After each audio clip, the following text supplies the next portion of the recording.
మా ప్రాణకోటిని సృష్టించమని అసలు ఎవరు అడిగారయ్యా శంకర? ఆత్మని సృష్టించి దానికోసం మళ్ళీ శరీరాన్ని పుట్టించి వాటికి కామ, క్రోధ, లోభ, మోహ, మద మత్సర్యాలను ఇచ్చి వాటికి పాపపుణ్యములు గణించి కర్మలను అనుభవించేలా మళ్ళీ మళ్ళీ చంపి పుట్టించి ఎందుకయ్యా ఈ ఆట? ఎవరికోసం? తెలియకనే అడుగుతున్నా శంకర. ఆత్మవిశ్వాసమే విజయానికి ప్రథమ సూత్రం. తెలివిగా బ్రతకడానికి ఎన్నో మార్గాలు ఉంటాయి, కానీ నీతిగా బ్రతకడానికి ఒకే మార్గం ఉంటుంది. అదే నీతిగా బ్రతకడమే. సింహం జింకల మధ్య రేసులో చాలాసార్లు జింక గెలుస్తుంది. ఎందుకంటే సింహం ఆహారం కోసం, జింక జీవితం కోసం పరిగెత్తుతుంది. గుర్తుంచుకోండి, ఉద్దేశం అవసరం కంటే చాలా ముఖ్యం.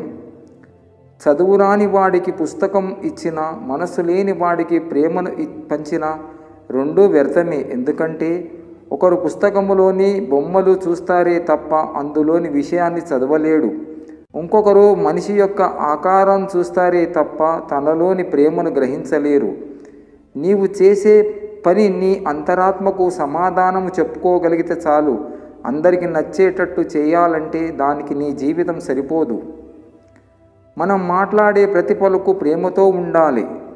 భావోద్వేగాలు మీ శరీరానికి ఎలా హాని చేస్తాయో చెప్తాను వినండి. కోపము మీ కాలేయాన్ని బలహీనపరుస్తుంది.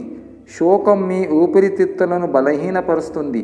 విచారం మీ పొట్టలను బలహీనపరుస్తుంది. ఒత్తిడి మీ గుండెను, మెదడును బలహీనపరుస్తుంది. భయం మీ మూత్రపిండాలను బలహీనపరుస్తుంది. ప్రేమ శాంతిని, మధురానుభూతిని తెస్తుంది.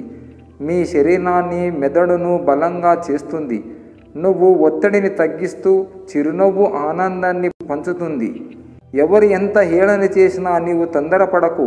హేళన చేసిన వారితోనే సలాం కొట్టించే సత్తా ఒక కాలానికే ఉంది. ప్రశ్నించనిదే సమాధానం, ప్రయత్నించనిదే విజయము దక్కవు. కింద పడడము ఒక విధంగా మంచిదే. మన స్థాయి ఏంటో తెలుస్తుంది. ఇంకా పైకి లేవడానికి ముందుకొచ్చే చేతులను బట్టి సొంతం ఎవరో పరాయి ఎవరో కూడా తెలుస్తుంది. అవసరాన్ని బట్టి మాట్లాడేవారు, ఆపదను బట్టి దగ్గరయ్యేవారు, తమ పరిస్థితిని బట్టి మన చుట్టూ తిరిగేవారు మనకి ఎప్పటికీ పనికిరారు. కలలకు జననం మరణం ఉంటుంది, కానీ అంతం అనేది లేదు. మనుషులు ఈ వాతావరణానికి బాగా అలవాటు పడ్డారు. అందుకేనేమో వాతావరణం మారినట్లు మారిపోతున్నారు.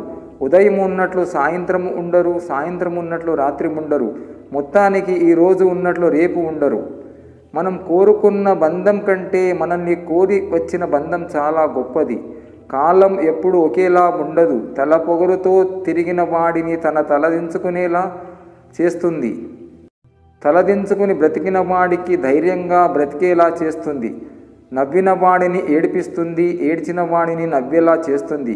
కాలం చేతిలో అందరం కీలుబొమ్మలమే. ఏడిస్తే నువ్వు మాత్రమే ఒంటరిగా ఏడుస్తావు. నవ్వితే ప్రపంచమంతా నీతో కలిసి నవ్వుతుంది. ఎవరి గురించి ఎక్కువగా ఆలోచించకు. అది మనశ్శాంతిని దూరం చేస్తుంది. ఏం జరిగినా అది దైవ నిర్ణయం అని భావించు. మనసు ప్రశాంతంగా ఉంటుంది. జనన మరణాల మధ్య ప్రయాణం, మంచి చెడుల మధ్య సంగ్రామము, ప్రేమ పంతాల మధ్య గందరగోళం, ఏదో సాధించాలనే కుతూహలం, ఏమి చేయలేమో అనే నిరాశ, జీవితంలో పైకి రాగలనా అనే నిరాశ, నిస్పృహల మధ్య ఉన్న జీవితమే మానవ జీవితం. ఏది ఏమైనా విధాత రాసిన రాతను మార్చలేమనే జగమెరిగిన సత్యం. చెడు నిన్ను తొందరగా ఆకర్షిస్తుంది, లొంగిపోతే వెంటనే నాశనం చేస్తుంది.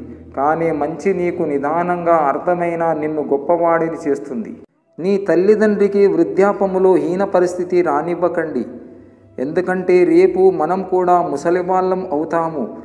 మనం ఏ బాటలో నడిస్తే మన పిల్లలు అదే బాటలో నడుస్తారు. నీ తల్లిదండ్రిని ప్రేమించు మిత్రమా.